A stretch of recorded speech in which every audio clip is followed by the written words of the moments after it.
Halo.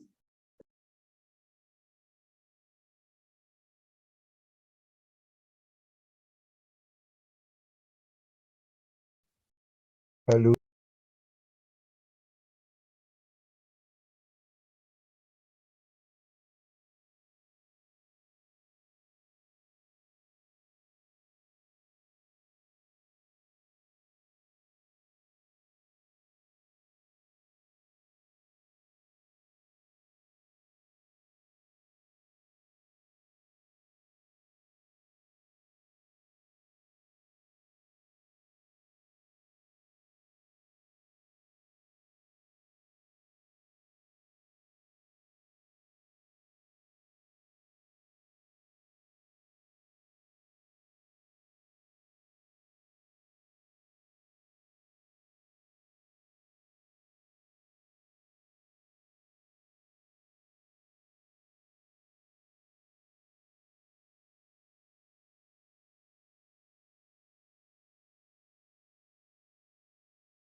Halo, pagi semua. Pagi, Pak. Ketemu lagi kita. Pagi, Pak. Pagi, Pak. Oke, sebentar ya.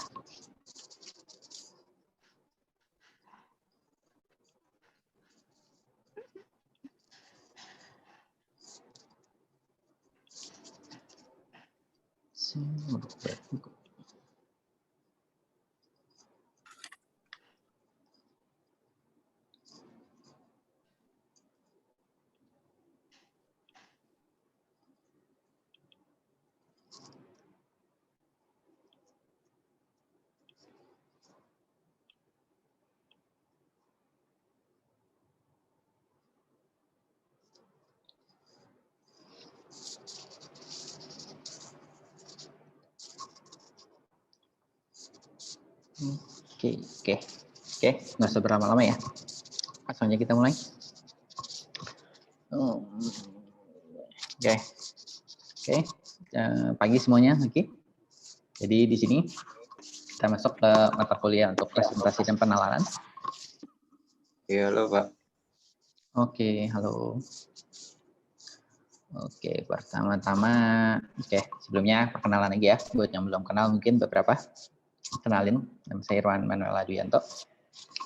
Mungkin sebenarnya saya lebih ke arah praktikal, cuma untuk di mata kuliah ini mungkin kita nggak terlalu praktikal, ada mungkin nanti seperti biasa. Saya selalu biasanya kalau nanti deh, biasa saya selalu ada selipin praktek untuk di akhir mata kuliah ini.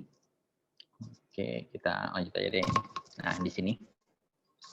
Untuk sistem penilaian, jadi terbagi jadi 4 ya. Ada absen, ada tugas, ada UTS sama UAS. Nah, tadi saya bilang, biasa tuh kalau UTS-nya itu selalu teori. Jadi, nah kalau UAS-nya itu berupa project ataupun kelompok. Nah, jadi untuk mata kuliah ini juga sama kemungkinannya. Jadi untuk UTS nanti kita biasanya itu dalam bentuk tertulis, tapi untuk UAS-nya itu bisa berupa tugas kelompok ataupun sebuah project. Nah, untuk sistem nilainya ini untuk bobotnya masing-masing ya. Untuk absen 20%, tugasnya 20%, untuk mid testnya mid test atau UTS-nya 30%, sedangkan final atau UAS-nya itu 40%. Oke, nah ini nggak salah nih ya semuanya. Jadi lebih dari 100%. Oke, karena seperti biasa saya selalu memberikan buat kalian lebih dari 100%. Oke. Jadi kalau sampai nggak lolos, aduh, itu udah parahnya udah keterlaluan dah. Oke, sampai sini ada yang mau bertanya atau keberatan nggak mengenai sistem penilaian kita?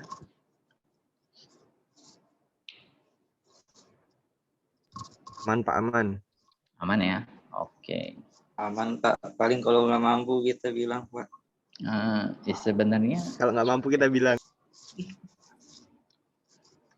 Kalau nggak mampu ya sebenarnya sih yang penting kan kalian di sini juga proses belajar.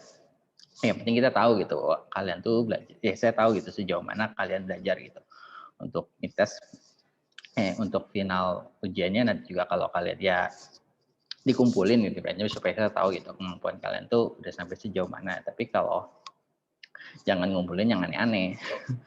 Soalnya saya suka nggak tahu juga ya, tapi sudah berapa tiap semester saya ngerasa kayaknya ada aja yang UAS-nya itu ngumpulin soal ujian mata kuliah lain. Saya nggak tahu ini emang dia salah atau emang apa, tapi tiap semester tuh ada aja pasti satu mahasiswa yang kayak gitu.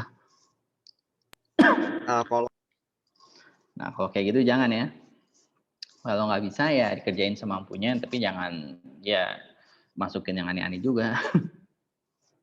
Oke ya, sistem penilaian jelas semua. Kita lanjut. Ini biasa tujuan mata kuliah presentasi ini.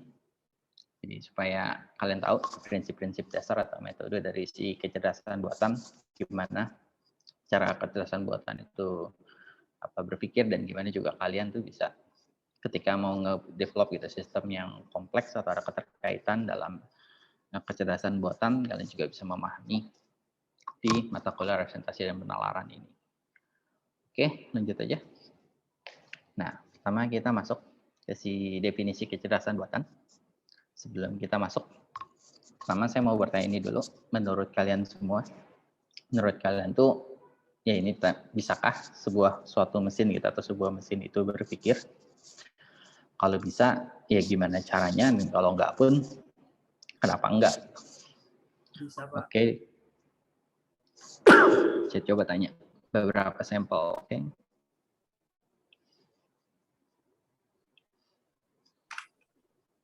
Siapa tadi jawab bisa? Saya Pak. Oke, Ahmad Raihan ya. Ini pendapat saya Pak ya. Menurut saya sih bisa Pak. Pendapat aja. Caranya itu ya mereka kan udah diprogram tuh untuk mempelajarin dulu Pak. Pelajari. Nah, baru ntar mereka simpan. Ya di data mereka kan di server mereka. Oke. Ada lagi selain Ahmad Raihan?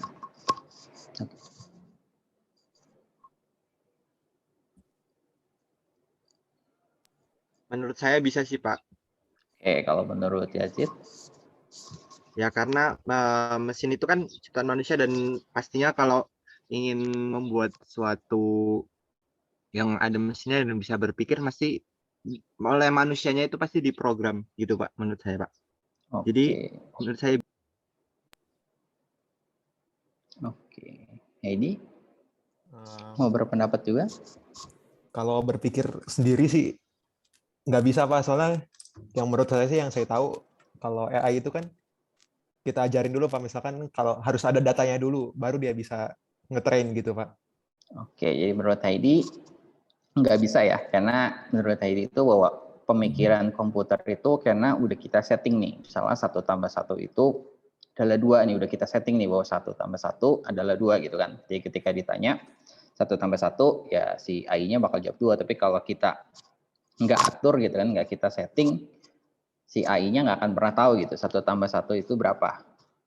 Ya, Seperti itu.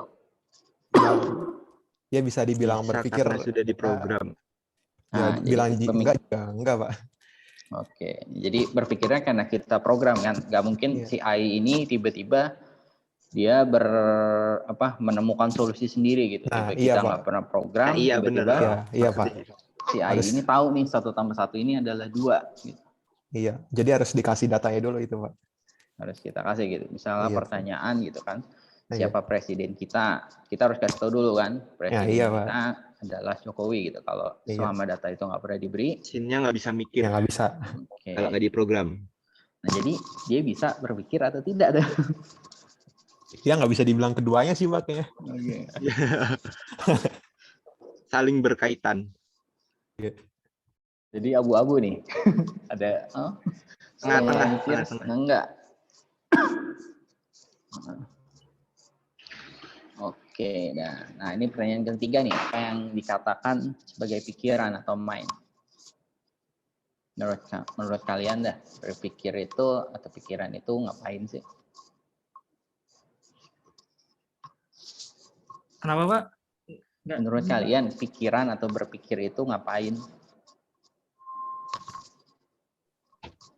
Mencari solusi dari sebuah permasalahan.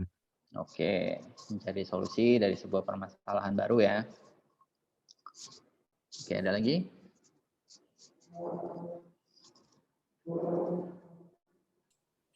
Mengumpulkan banyak data, Pak. Mengumpulkan banyak data. Oke, itu adalah berpikir. Ada lagi? Mempelajari data, Pak. Mempelajari data atau sesuatu yang baru. Oke. Nah, dari sini kita sendiri aja mulai abu-abu ya, bahwa sebenarnya komputer itu bisa berpikir atau tidak. Terus berpikir itu adalah ternyata luas gitu kan, bisa mempelajari hal baru, bisa collecting data atau memecahkan suatu solusi. Nah, kita lanjut. Oke, nah sebenarnya benar arti kecerdasan itu luas, ada banyak pendapat gitu kan. Ini saya ambil beberapa aja. Jadi sebenarnya arti kecerdasan itu adalah dari kemampuan menurut si Vincent and Van der Gaas ini ya.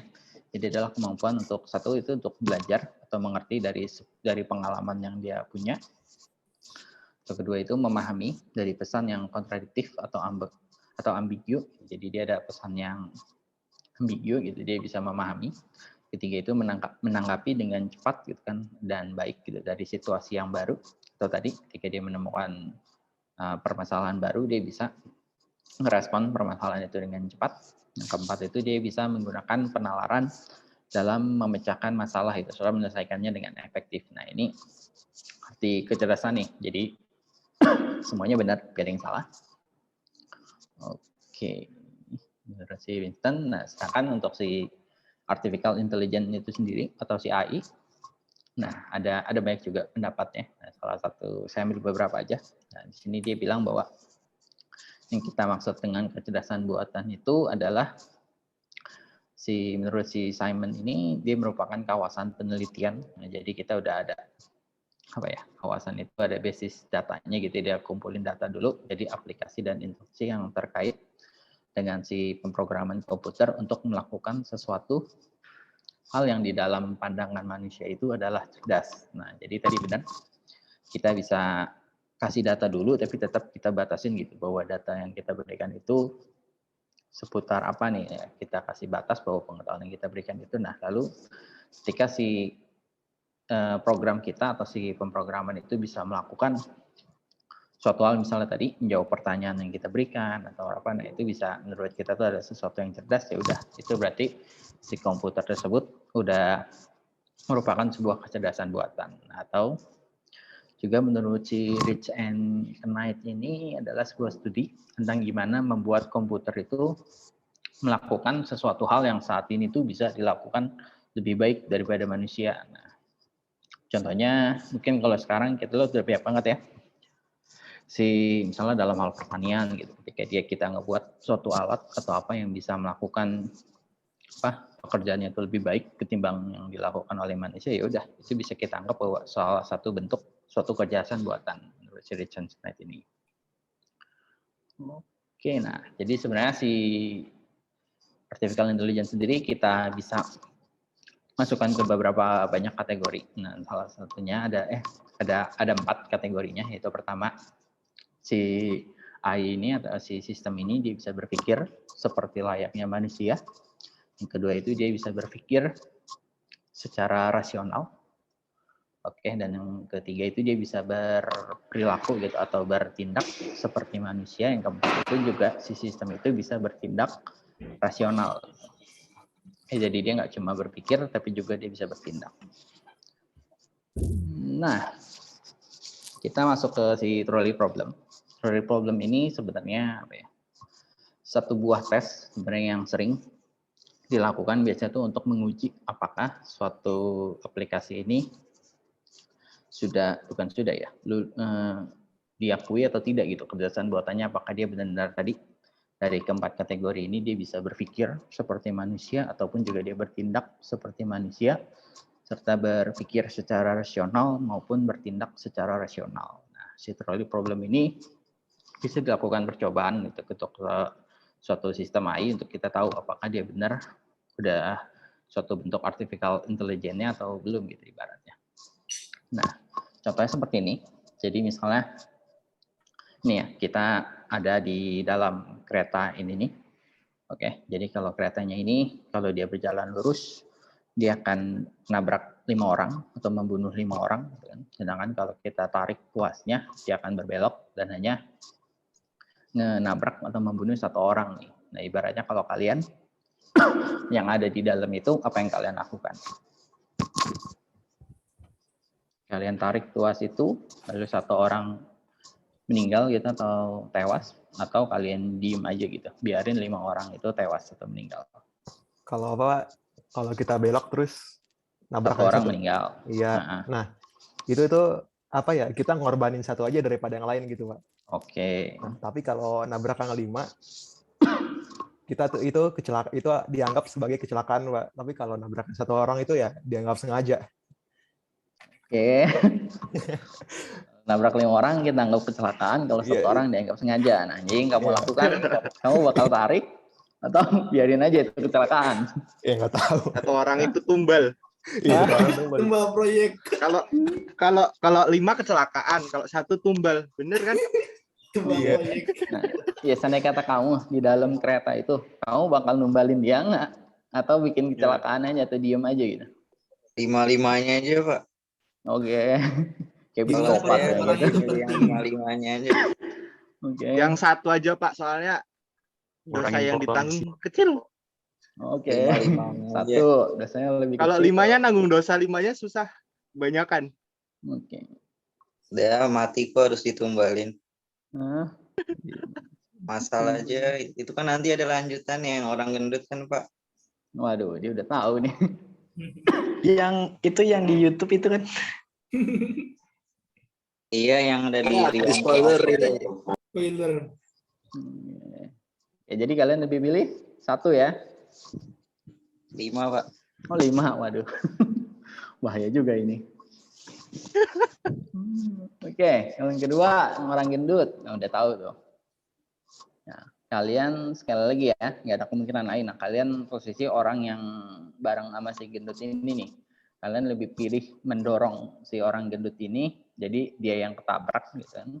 Tapi 5 orangnya selamat, atau diem aja gitu. tapi 5 orang itu bakal meninggal. Udah biarin aja. Kalau 5 orang itu biarin Pak, meninggal. soalnya kalau dorong kita nggak kuat. Oke. Tanda kata kamu kuat deh. Kamu bakal dorong dia nggak? Kalau kita dorong, kita juga yang jatuh. Banget tuh, Pak. Bukan dia. Kayak yang model kayak gini kan kita sering buat ya. Hah? Bakal dorong nggak? Iya, makanya waktu itu juga. Aduh, itu. Berarti ini remake atau Kita berkorban 5 orang nih. Nah, Saya buat saya salah Tadi ngajar ini sebelumnya, ya. tapi Kayak buat- psikopat. kalian Suka mengorbankan banyak orang. Tapi itu tadi kalian bilang yang Halo, satu Mbak orang Arif. aja yang dimatiin sekarang.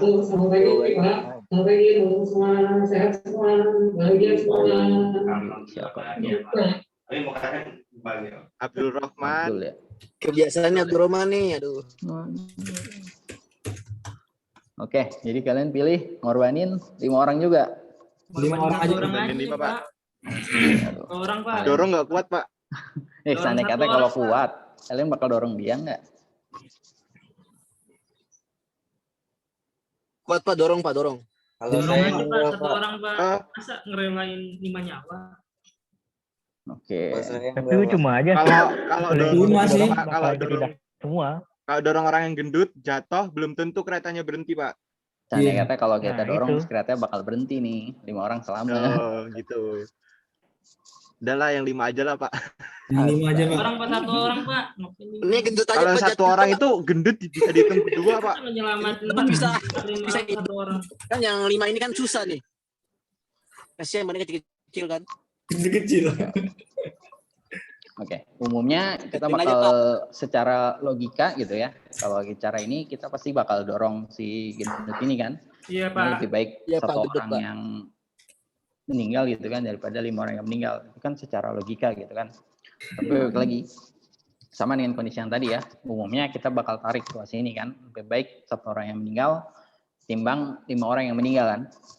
Nah, ibaratnya kalau tes seperti ini kemungkinan si AI-nya bisa lolos. Nah, tapi gimana kalau ternyata dikasih satu kondisi lagi nih. Gimana kalau ternyata satu orang ini nyata adalah misalnya presiden kita gitu.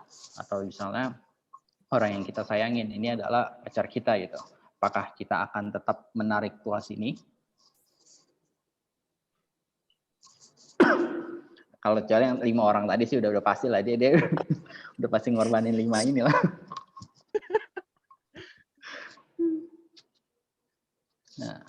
Nah, di situ si trolley problem itu dibuat gitu untuk mengetahui apakah si artificial intelligence itu mampu berpikir secara rasional atau tidak gitu kan, bertindak seperti manusia atau tidak.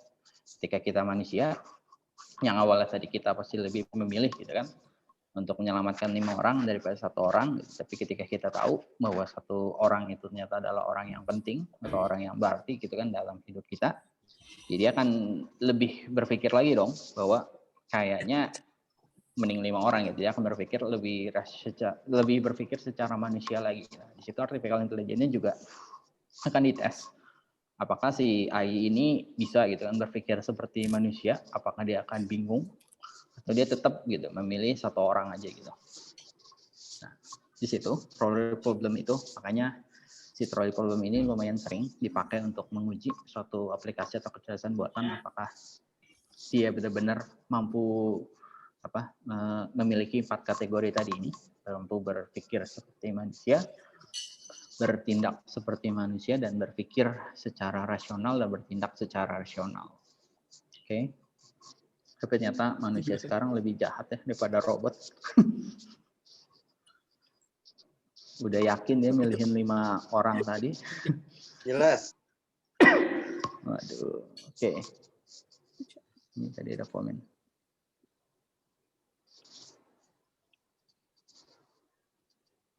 Orang kurang kerjaan, tidur di kereta.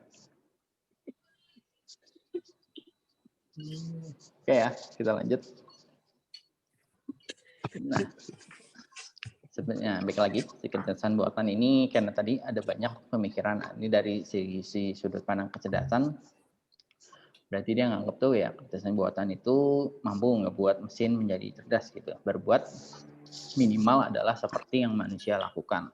Yang dari sudut pandang penelitian itu, kecerdasan buatan itu adalah studi gitu kan, gimana membuat suatu komputer atau suatu AI itu bisa melakukan sesuatu yang sebaik dilakukan oleh manusia. Nah, oke, ada lagi dari sudut pandang bisnis. Berarti kecerdasan buatan itu adalah sekumpulan peralatan yang sangat powerful dan metodologis untuk menyelesaikan masalah bisnis mereka. Sedangkan dari baik pemrograman itu, ya kecerdasan buatan itu adalah tentang programan simbolik, problem solving, dan juga tentang searching, pencarian. Oke. Nah, untuk mengetahui sebenarnya si komputer, bagian dari utama si artificial intelligence ini ada dua, yaitu pertama basic pengetahuan atau knowledge base. Mungkin tadi teman-teman yang udah sebutin bahwa si AI ini harus dikasih data dulu. Nah, itu benar bahwa si AI ini harus punya basic pengetahuan atau knowledge base, atau mungkin nanti sebagai database-nya. Nah, yang kedua itu adalah motor inferensi gitu, atau inference engine. Itu jadi kemampuan dia untuk menarik kesimpulan gitu kan, berdasarkan dari si pengalaman atau dari knowledge base dia yang berkaitan dengan representasi atau duplikasi dari si proses tersebut gitu. Misalnya jadi berupa robot ataupun komputer gitu, buat entah pengambil keputusan ataupun dia mau dari hasil knowledge pengutusan itu dia harus menggerakkan apa gitu. Jadi dia ada. Oke, nah konsep kecerdasan buatan tadi ya.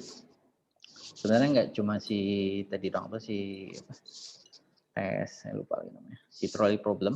Nah, ada juga namanya the Turing test. Jadi metode pengujian itu dengan mesin Turing yang dibuat oleh si Alan Turing ini. Oke, nah jadi si proses uji ini gimana ya? Sebenarnya ada filmnya. Kalau kalian mau tahu nama filmnya apa ya? Saya lupa nama filmnya. Kalau nggak salah the Turing test juga, atau kayak bukan Turing test deh. Saya lupa, tapi intinya dari si film itu udah lebih menggambarkan gitu gimana caranya dulu tuh kita menguji gitu, melakukan si mesin itu cara zaman dulu tuh kita menguji gitu gimana si mesin ini apakah sudah termasuk kecerdasan buatan atau bukan. Nah, caranya tuh dia kita kayak uji apa ya? Sering dibuat quiz juga. Jadi kayak mesin tanya jawab gitu.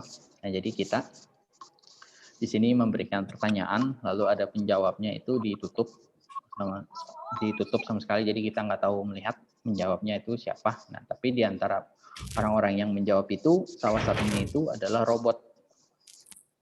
Nah, jadi ketika kita bertanya, 5-5-nya menjawab. Nah, dari situ kita bisa nyimpulin nih. Kita suruh nebak dari kelima orang yang menjawab ini, mana yang bukan manusia. Kalau misalnya kita salah menebaknya, ya berarti si mesin ini itu sudah lolos. Berarti dia mampu mengelabui manusia yang ditanyakan. Tapi ketika si kitanya tahu gitu kan, yang misalnya laci lagi.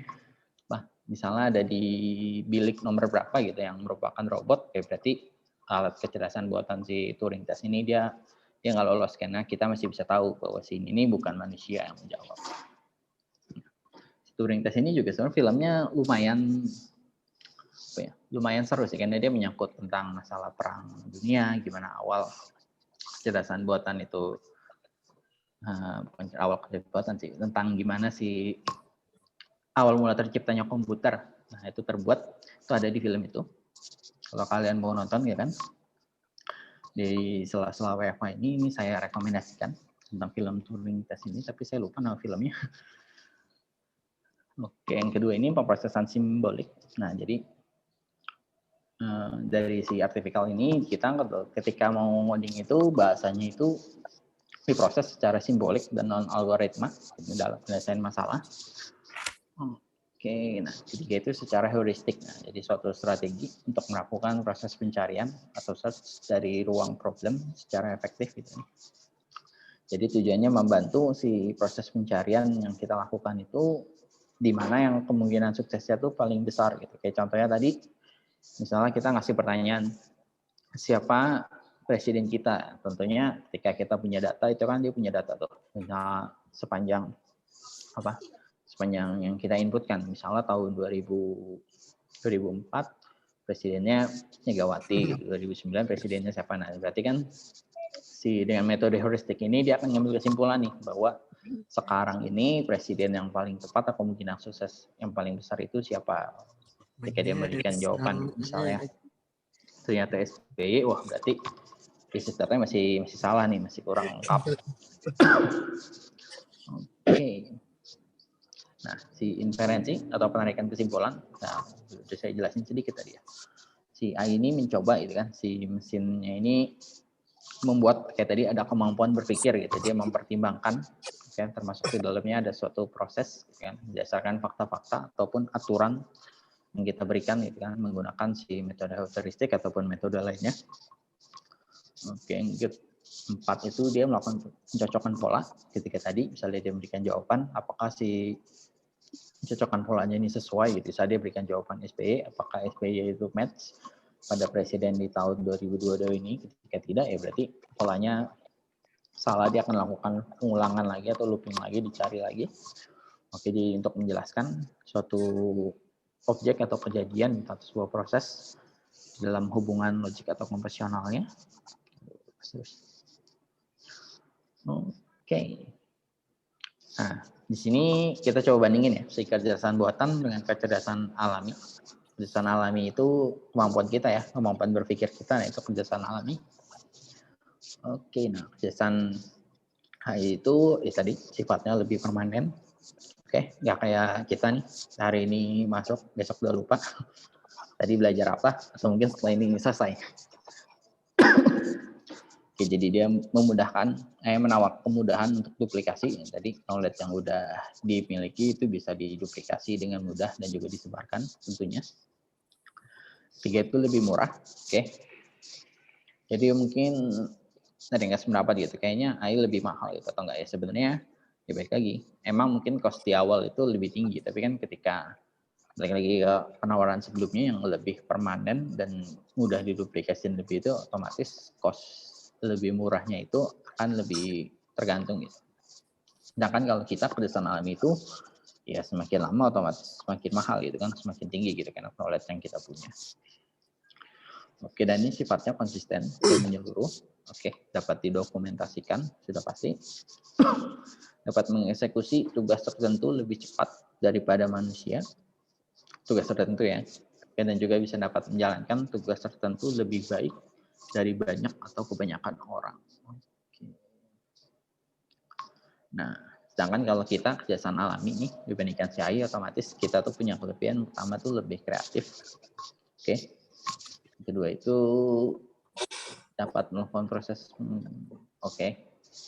Nah, kedua itu kita ketika mau belajar itu bisa secara langsung ya, ketika nemuin suatu masalah, ketika menemukan suatu problem, kita bisa langsung belajar ataupun cari solusinya secara langsung gitu. Sedangkan kalau si artificial intelligence kita harus ketika temukan suatu masalah baru atau suatu kondisi baru ya kita harus bisa dibilang kita coding ulang atau kita rubah gitu algoritma yang awalnya sudah kita desain dan ternyata untuk mengatasi situasi baru ini ya kita harus rubah. Yang tiga ini fokusnya itu kita luas. Ketika tadi kita nemuin suatu masalah, fokus kita tuh dalam pencarian solusi ini bisa berpikir ke arah yang lebih majemuk atau lebih luas gitu. Enggak dengan kalau AI itu ketika kita udah setup gitu kan bahwa ini seputar masalah A, ketika dia mengambil keputusan ya udah dia hanya fokusnya itu ya di A aja, dia nggak akan coba mencari referensi dari B, dari C ataupun dari yang lainnya. Oke. Nah, jadi kalian udah tahu ya bahwa kalian kecerdasan alami punya kelebihan ini, yang tipikal, dan sampai kalian kalah di bidang ini. Kalau kalian kalah, waduh. Nah, ini sama ya tadi ke perbandingannya, jadi kecerdasan buatan dengan kecerdasan konvensional atau tadi otak kita kecerdasan apa sih? Alami. Oke. Beberapa ya contoh tadi si alami ini kita pakai fungsi otak kita, sedangkan kalau kecerdasan buatan itu cuma meniru fungsi dari otak kita. Si kita ini kita oke. Komputer kita perintahkan untuk menyelesaikan masalah, sedangkan kalau si buatan itu kita beritahu gitu kan cara untuk menyelesaikan suatu masalah. Oke, ini penggunaan bahasa pemrograman, sedangkan kalau si ini cuma bisa pakai prolog atau list dan lain-lain, nanti kalian bisa baca. Oke, nah sejarah. Nah, sejarah kecerdasan buatan sebenarnya ini panjang, cukup cukup menarik sih sebenarnya kalau kalian mau tahu gitu sejarah kecerdasan buatan ini suatu pengembangannya. Oke.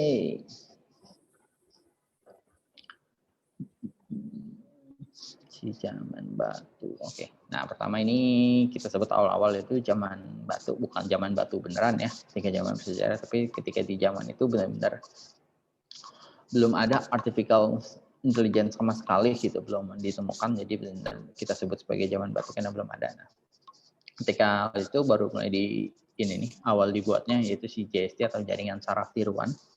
Oke, dan si teori logikanya dari si Alan Newell dan si Herbert Simon ini.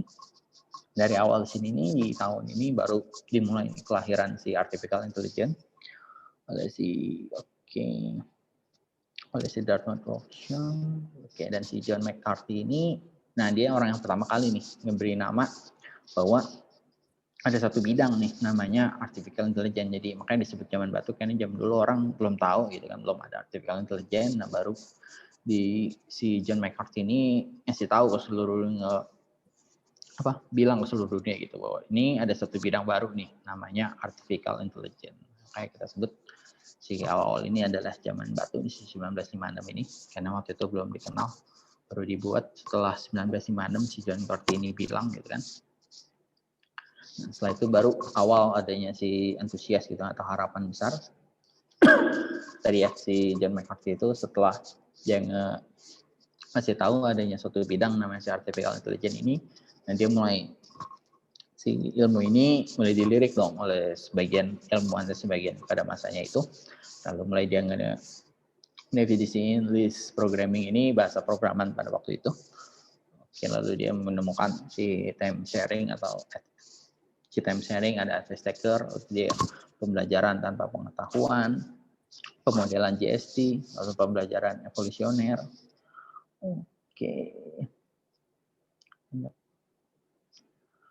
Oke, nah intinya pada awal antusias ini orang-orang mulai ini nih, si ilmu tentang jaringan saraf ini mulai berkembang, mulai banyak ilmuwan yang mulai meneliti, mulai banyak penemuan-penemuan baru gitu kan. Sampai juga sesuatu yang baru, masih antusiasnya masih tinggi. Oke, nah tapi nggak cuma berkembang aja gitu kan, sesuatu itu ada masa gelapnya juga. Jadi ada suatu masa mana di sini 1999. Nah, ada perkembangan AI ini yang awalnya dia mengalami ledakan gitu kan, perkembangan konvensional, tapi ternyata mulai saat ini orang mulai ini nih mulai berpikir kayak tadi itu suatu program itu nggak bisa mendapatkan suatu solusi gitu secara prinsip. Jadi nggak berarti bahwa si programan itu dibutuhkan pendapatan secara praktis. Oke, terus. Oke, nah mungkin kayak tadi itu masih banyak berpendapat bahwa ternyata ya si ini sebenarnya nggak benar-benar kecerdasan buatan nih, sebenarnya masih cuma karena kita program aja sih ini mampu berpikir seperti itu, bukan si artificial intelligence-nya itu bisa berpikir secara langsung gitu. Ketika tadi kita tanya 1 tambah 1 sama dengan 2 ya dijawab ya, nah kita udah kasih tahu gitu bahwa 1 tambah 1 itu adalah 2 gitu. Tapi ketika kita nggak beritahu gitu, kita tanya misalnya jadi 1 kali 1 berapa, nah dia bisa nggak menemukan solusi itu secara langsung. Nah, jadi mereka mulai meragukan si kecerdasan buatan itu sendiri. Nah, pada zaman itu juga sempat ada dibuat namanya robot. Robot itu dia bisa menerjemahkan gitu dari bahasa Inggris bisa ke Rusia gitu, dari Rusia bisa sebaliknya. Nama robotnya kalau nggak salah Eliza gitu. Oke. Kalau saya nggak salah ya. Si Eliza itu dulu sempat booming pada masanya itu karena orang ngeliat, udah canggih banget nih, udah ada robot yang bisa menerjemahin gitu, walaupun sekarang udah ada Google Translate-nya. dari bahasa Inggris ke Rusia gitu kan, ataupun sebaliknya. Tapi baik lagi, karena tadi banyak pendapat-pendapat orang gitu yang mulai berpikir kalau ya kayak gitu karena kita berikan aja gitu datanya, tapi dia nggak mampu berpikir secara praktis atau secara langsung. Si penemuan si bahasa natural ini, si tadi bahasa lips itu mulai berhenti gitu, orang mulai stop. Oke, nah si kegagalan perseptron untuk misi sederhana. Oke, nah sini ya penelitian JST tadi mulai dihentikan, lalu realisasi. Oke, konsep pembelajaran simbolik. Oke. Oh iya, saya lupa.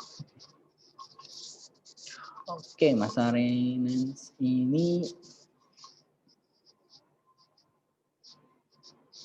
Oke, masa Renaissance ini sebenarnya masa kebangkitan. Setelah tadi masa kegelapan, ini baik lagi masa kebangkitan ini. Sebenarnya ada banyak sih faktornya, nggak cuma dari segi teknologinya aja, karena pada masa waktu itu adanya kayak dari segi agama, ada segi itu juga mempengaruhi gitu perkembangan teknologi ini. Apalagi mungkin kalau kalian sedikit belok kita ya, sedikit tahu kalau zaman dulu tuh agama di sana tuh mungkin juga sedikit kuat ya, mungkin kalau dulu tuh apa namanya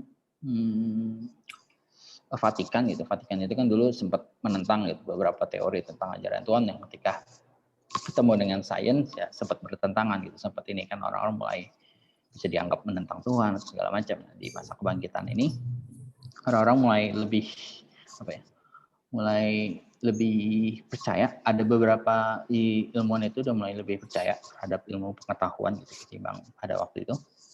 Oke, nah dari sini dia mulai melakukan perubahan gitu kan dari si paradigma penyelesaian.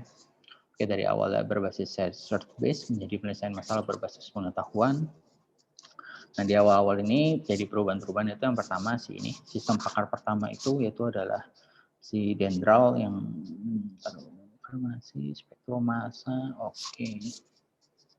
Oke, jadi ada sistem pakar Dendral itu dia mengintervensi sistem molekular dan informasi disediakan. Oke, saya kurang tahu yang ini. Si mesin ini diagnosis blood infection, jadi dia bisa diagnosa si infeksi pada darah.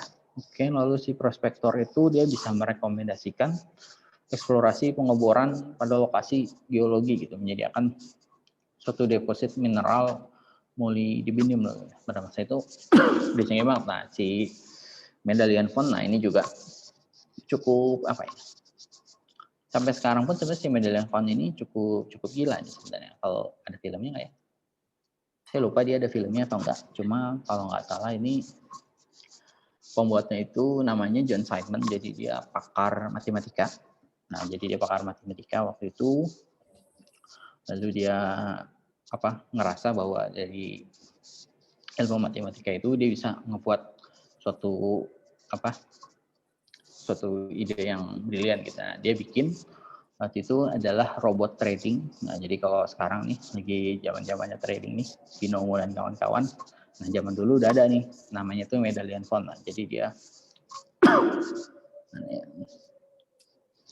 si Mendelian Font itu dia kumpulin beberapa pakar. Dulu belum ada ya, namanya programmer, developer, zaman dulu belum ada tuh. Oke, jadi yang dikumpulin itu adalah pakar matematika. Jadi dikumpulin teman-temannya pakar-pakar matematika itu untuk ngebuat suatu aplikasi gitu kan. Sebentar.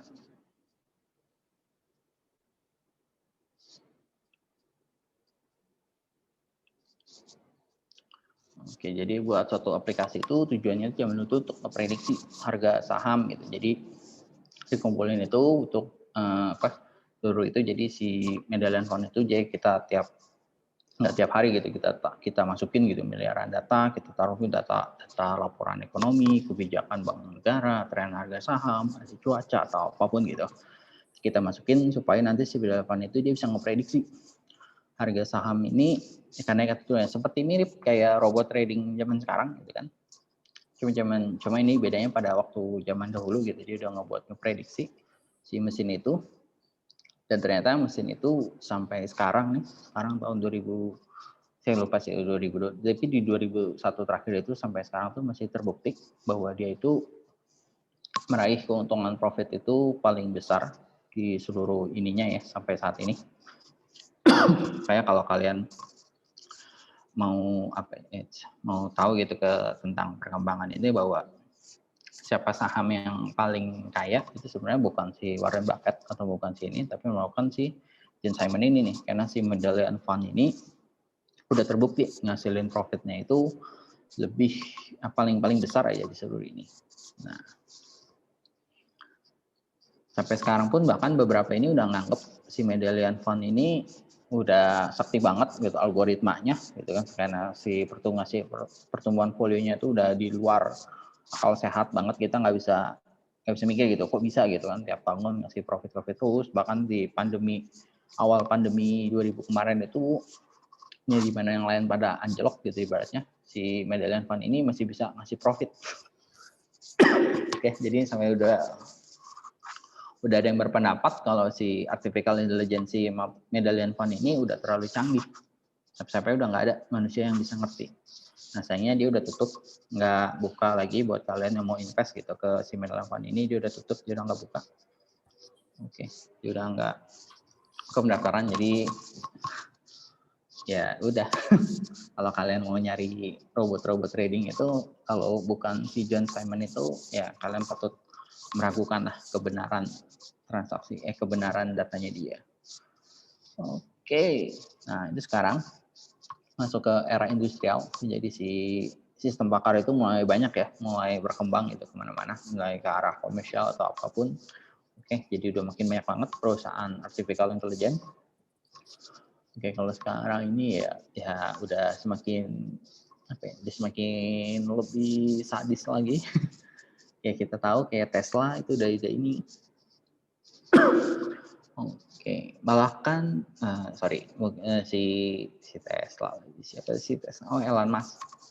Elon Musk ini setahu saya pernah baca di tahun kemarin itu dia udah publikasi kalau dia tuh udah bikin chip buat manusia. Mungkin buat teman-teman ada yang udah tahu juga ceritanya. Dia udah bikin chip buat manusia karena dia waktu itu sempat presentasi kalau dia bilang cara berpikir manusia itu agak rumit gitu, agak kompleks gitu. Kadang menurut dia tuh banyak manusia kita itu berpikir sesuatu ide yang brilian gitu kan, tapi kita nggak bisa ngeluarin ide brilian tersebut gitu. Malah ya udah kependem aja di dalam kepala kita gitu, kita nggak bisa sampaikan dengan baik, dan bahkan orang-orang pun juga nggak akan pernah tahu gitu ide brilian dia. Makanya dia buat si chip itu tujuannya tuh untuk makin serem ya sebenarnya, buat tahu gitu kan ketika kita ada ide atau apa itu semua. Dan setahu saya tuh di 2021 kemarin itu udah berhasil diuji coba pada kera dan juga babi kalau nggak salah ya. Di kera dan babi mereka udah bisa bermain game hanya dengan pikiran mereka doang, tapi belum diuji coba ke manusia ya. Nah, itu udah perkembangan sekarang udah makin gila-gilaan. Jadi kalau saya nggak tahu juga di masa depan semakin lebih tidak terprediksi lagi. Oke, eksplorasi dari strategi bermacam-macam. Oke, dari strategi pembelajarannya udah makin luas ya. Ada mulai explainment based learning, ada case based learning, genetic algoritma, neural networks, dan lain-lain. Oke. Nah, si neural network tadi kan jaringan saraf tiruan itu kan seperti dikan tuh. Ketika udah lanjut mulai berkembang, oke, muncul lagi gitu ada algoritma si learning back propagation untuk nah, terus mulainya banyak aplikasi sukses ya. Kalau kayak tadi saya jelasin si Elon Musk juga udah nggak cuma Elon Musk ya, ada banyak teknologi ini. Oke, respect membangun pakan sistem. Oke, kita lanjut aja. Nah, sekarang ini sebenarnya udah era kematangan. Jadi si perubahan dalam teknologi kecerdasan buatan ini nggak cuma kita ngebuat berdasarkan teori yang ada gitu kan. Jadi bisa jadi udah banyak peneliti itu ngusulin teori yang baru.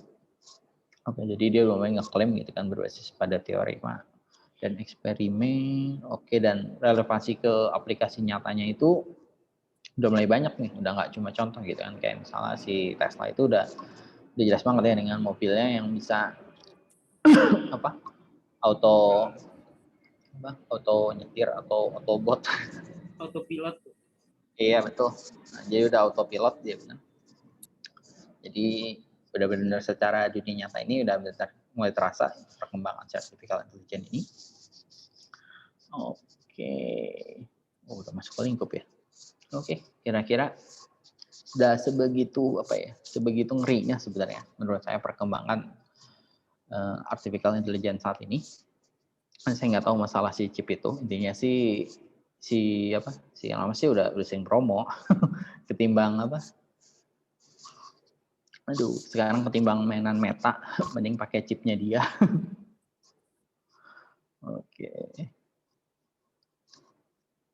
Oke, kita masuk ke lingkup kerjasama buatan.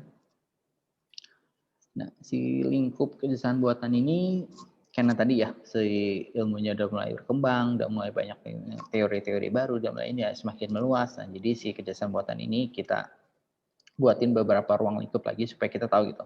Kerjasama buatan kita ini arahnya kemana gitu kan. Ini maksud lingkupnya tuh lingkup ke kita mau develop itu mau ke lingkupnya yang mana. Nah, yang pertama itu ada sistem pakar atau expert system. Nah, jadi expert system ini dia memiliki keahliannya tuh untuk menyelesaikan suatu masalah gitu dengan meniru keahlian yang sudah dimiliki oleh pakarnya. Contoh yang sekarang banyak itu adalah misalnya aplikasi sistem pakar untuk diagnosa penyakit. Nah, itu kan dia meniru nih kemampuan dari si dokter gitu kan, gimana cara dokter mendiagnosa pasiennya. Nah, kita bikin juga sistem pakarnya itu untuk mendiagnosa nih. Jadi si pasien masukin gejalanya gitu kan, misalnya dia adalah demam, sesak napas gitu kan, kehilangan penciuman. Nah, dari situ sistem pakar bakal mendiagnosis dong bahwa ini penyakitnya apa nih, penyakitnya COVID atau bukan, atau cuma flu biasa gitu ibaratnya. Nah, ataupun juga dari segi kendaraan gitu. Nah, sekarang udah mulai banyak sistem pakar. Lingkup kedua itu adalah pengolahan bahasa alami atau natural language processing.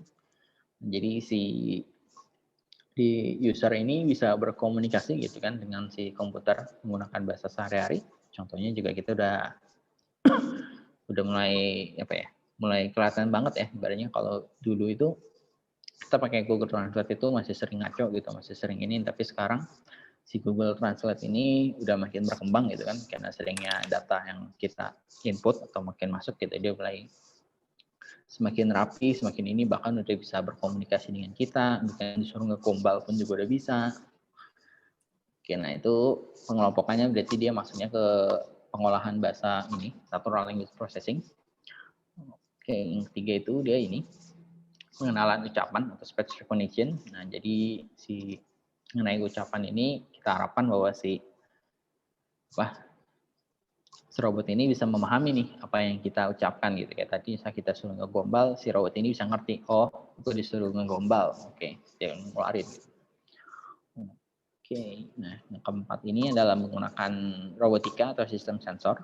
Oke, jadi kita ngebuat suatu robot ya, di mana dia bergerak atau ngambil keputusannya berdasarkan sistem sensor yang dia punya. Oke, jadi sistem sensornya entah itu panas, entah itu kamera, entah itu apapun sistem sensornya ya. Oke, yang kelima itu computer vision.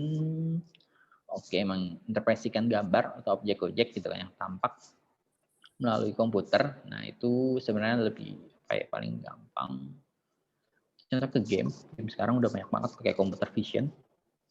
Jadi dia merepresentasikan gambar atau objek-objek. Oke, yang ke 6 ini intelijen komputer. Oke, dia menjadikan si AI kita itu sebagai tutor atau sebagai pelatih gitu yang dapat melatih atau mengajar. Yang ketujuh itu game playing. Kalau untuk industri game ini udah makin luas lagi. Oke, nah itu beberapa lingkup kecerdasan buatan. Oke, udah habis. Cepet ya. Sampai sini, ada yang mau nanya?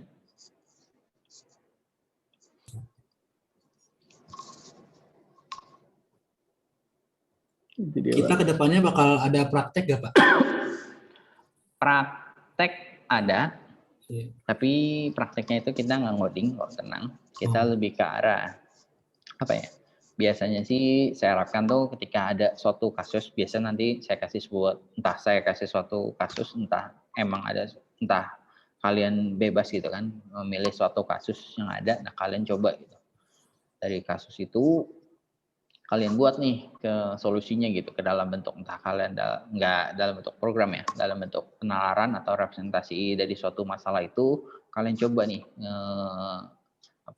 mencarikan solusi atau atau suatu representasi dari si solusi tadi itu, hal yang paling tepat gitu menurut kalian masing-masing itu seperti apa. Jangan berat-berat, woi, temuan satu. Udahnya prakteknya aja. Nyelois.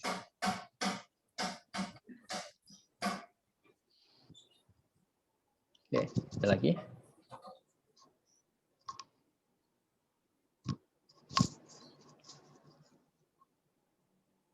Nanya lagi nih Pak. Oke.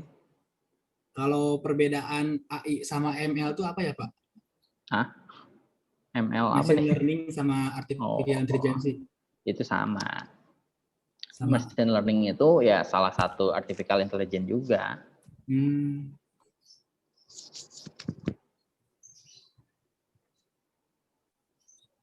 Pak, iya. Kalau robotik itu bisa dibilang IoT atau enggak, Pak?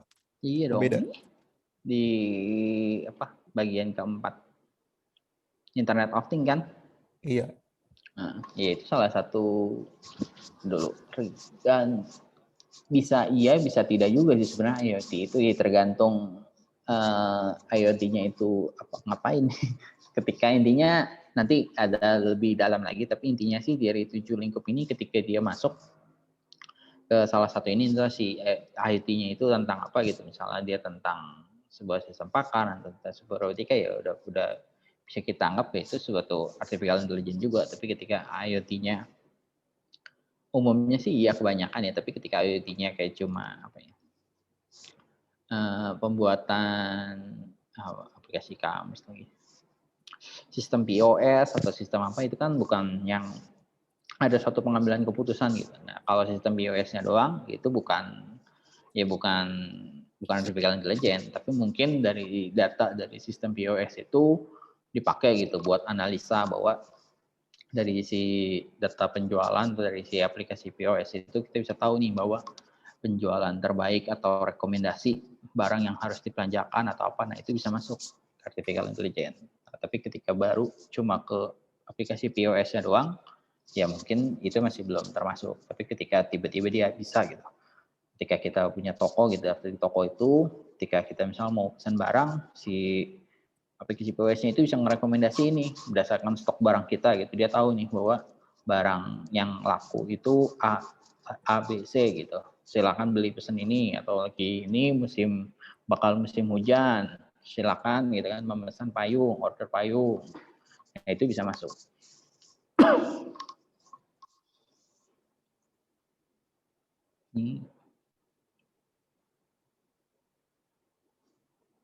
Ini saya sambil absen ya. Kalau yang mau bertanya silakan. Abdul Rahman ada? Hadir, Pak. Oke, Ahmad Fahri. Hadir, Pak.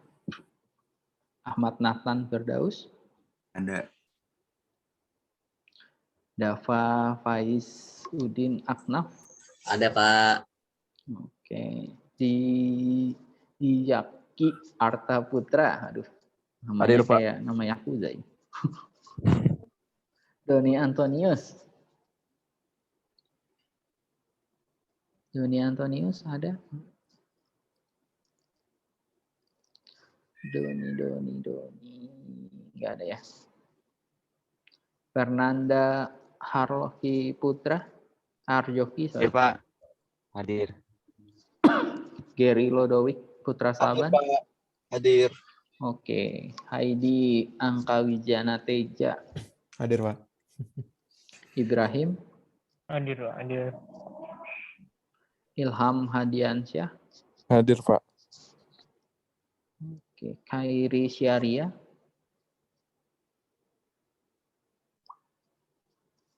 Khairi.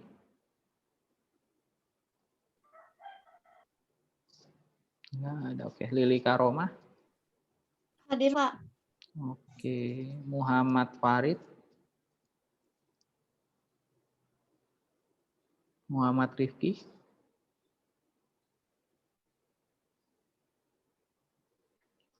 Oke. Rahmat Putra. Lagi di jalan dia tadi, Pak. Romi Fadli.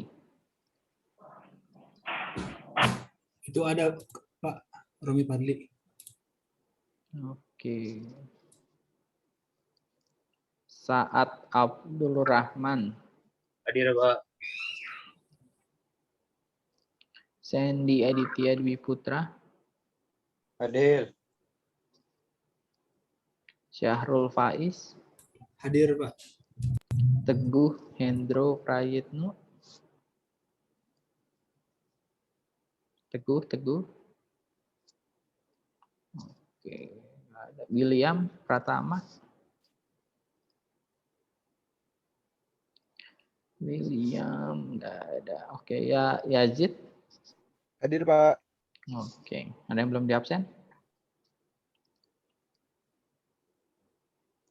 Di bawah dulu.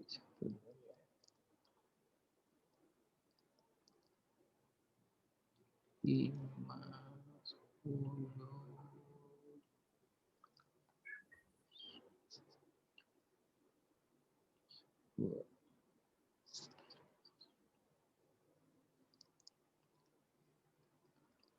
Oke.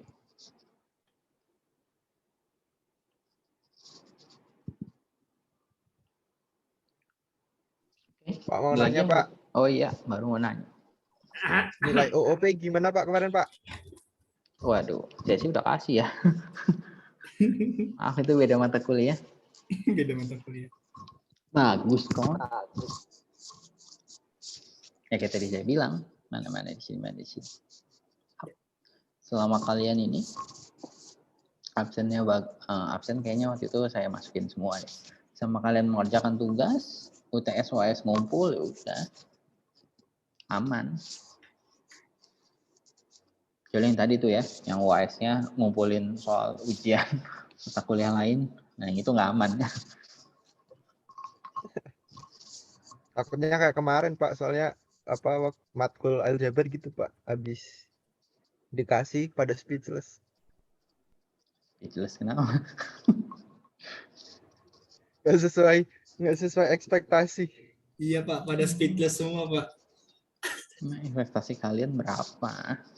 Kalian bisa nggak ngerjainnya? Bisa, Pak. Bisa lah, Pak. Orang lancar, tiap Pak. hari ngumpul segala macam. Waduh. Kenapa nilainya jadi C? Kayak gitu semua. Semuanya, Plus Pak. semua. Yang paling tinggi B. Aneh tuh, aneh. Aduh, bagus tuh. Tandanya kalian makin semangat gitu. Nggak tahu sih, tapi dulu sih juga punya pengalaman sih. Nggak tahu ya, tapi dulu sih saya ngerasa, saya kan suka matematika, jadi saya ngerasa tuh, ya pokoknya bidang yang paling saya kuasain matematika lah. Nah, tiba-tiba masuk kuliah dan sistem belajar saya pun juga agak aneh. Saya tuh selalu ketika belajar itu, ya zaman saya sih waktu itu ada LKS, ada gitu-gitu ya. Jadi zaman saya tuh selalu saya kerjain gitu LKS apa waktu itu saya kerjain dulu gitu kan.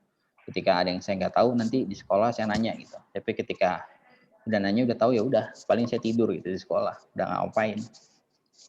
Jadi gurunya pun juga bingung gitu kan, di sekolah tidur tapi ketika suruh maju lah ini anak lu bisa gitu.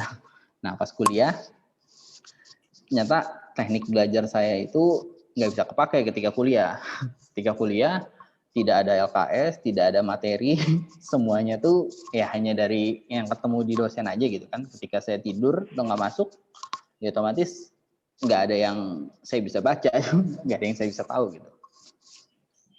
Jadi ternyata ya teknik belajar saya itu nggak bisa pakai gitu ketika kuliah, dan ketika waktu itu saya nggak lulus, dapet D kalau nggak salah. Nah, tapi ya baik lagi ketika waktu itu ya saya ngerasa ini pelajaran yang paling gua kuasain, masa gua D. Jadi saya ngulang lagi.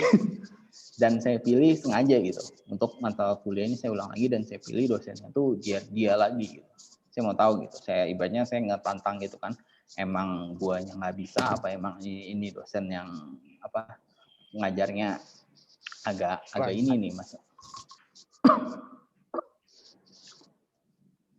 Ya, semoga ya kalian ya jadi makin tertantang harusnya. Harusnya gitu ya, Pak? Hah? Harusnya gitu. Suka challenge.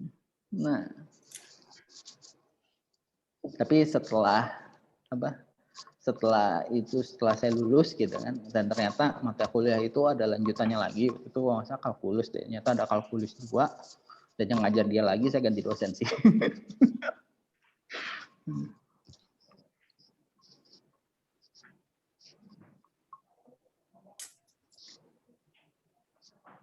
Belum muncul ya, saya sih kurang tahu untungnya, tapi udah lama sih sebenarnya.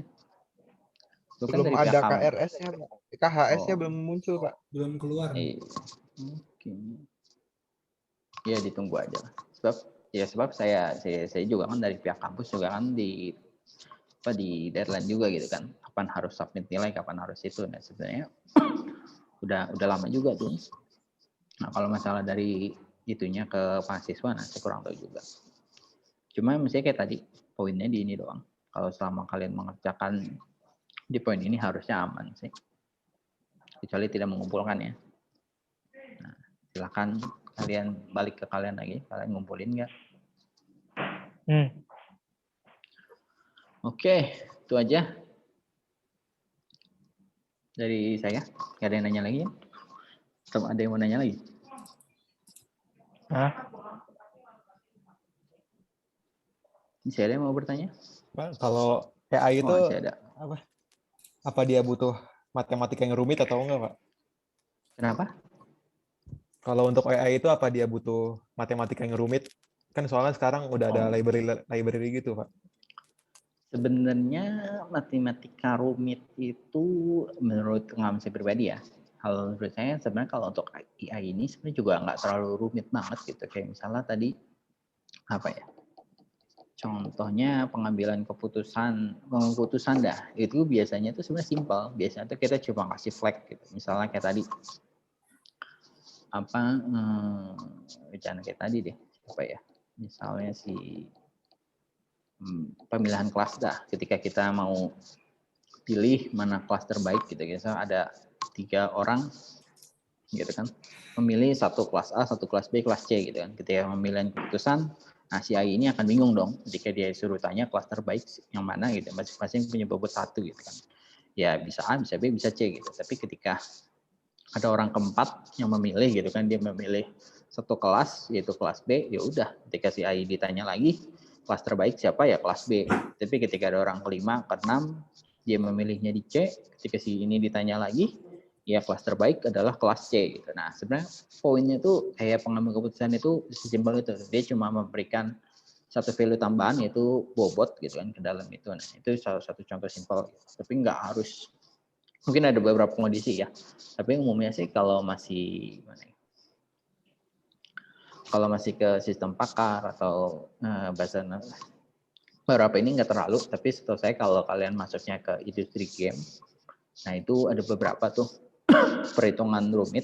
Nah, kalau industri itu ada beberapa perhitungan rumit, tapi biasanya udah ada library-nya juga sih sebenarnya. Walaupun perhitungan rumit, tapi kan kita tinggal pakai gitu si perhitungan ininya. Gitu. Kita nggak yang menemukan, kita harus memahami gitu. Alangkah lebih bagus gitu. Ketika kita ada perubahan terhadap si library ini mau kita rubah, ya akan lebih baik gitu. Tapi ketika library-nya udah paten gitu, udah pasti bagus, ya kemungkinan kita merubahnya pun juga jarang. Jadi ya si perhitungan rumitnya itu ya tinggal kita pakai juga. Memang nggak kemungkinan kita rubah atau kita harus memahami si perhitungan itu juga kecil. Tapi kalau industri game, perhitungan rumit itu banyak. Industri game. Kalian mau ini ya, mempertanyakan si tadi ya. Aljabar itu apa? Itu akan kepake dalam hidup atau tidak? Ya, seperti itu, Pak. Yang kayak League Street gitu. Aduh.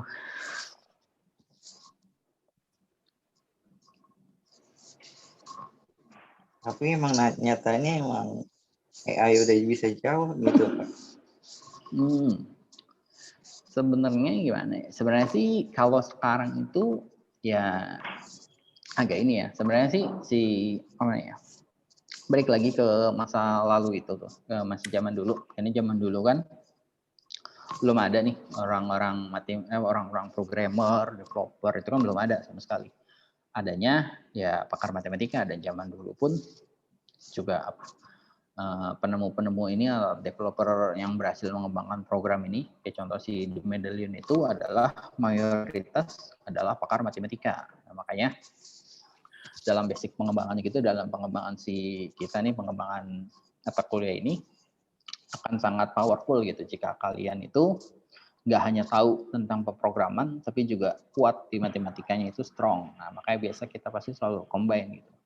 Walaupun ya kan semakin kesini kan bahasanya semakin berkembang kalian semakin dipermudah gitu. Walaupun semakin itu, tapi balik lagi akan sangat lebih powerful gitu kalau kalian itu punya kemampuan analisa yang baik, punya dasar programming yang baik, dan punya kemampuan analisis matematika itu yang baik. Nah, karena itu semua itu akan kepake gitu. Walaupun ya balik lagi enggak, kemungkinan aljabar itu dipakai memang kecil, tapi ketika kalian punya kemampuan matematika yang baik itu akan mensupport gitu. Ketika kalian dalam coding, dalam apapun punya logik matematika yang baik, yang kuat. Sebenarnya lebih ke arah ke situ sih dasar awal kenapa kalian kuliah itu banyak hitungannya gitu ibaratnya. Ya karena ya berdasarkan data sebelum-sebelumnya ya si para ahli matematikawan itu ya menjadi apa ya, dasar atau udah kayak mereka tuh udah kayak ketika beralih gitu kan dari matematikawan jadi programmer, udah kayak basicnya udah kayak kuat banget gitu. Akan jauh mereka tuh lebih punya benefit plus ketimbang orang yang awalnya bukan matematika apa ya, jadi zaman dulu petani gitu atau apa gitu, jadi dia mau jadi developer gitu, mau buat program ya nggak akan se-strong orang matematika.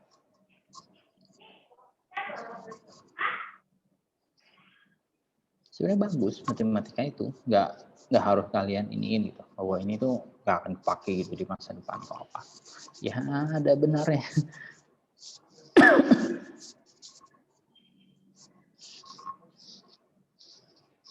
Oke, ada lagi?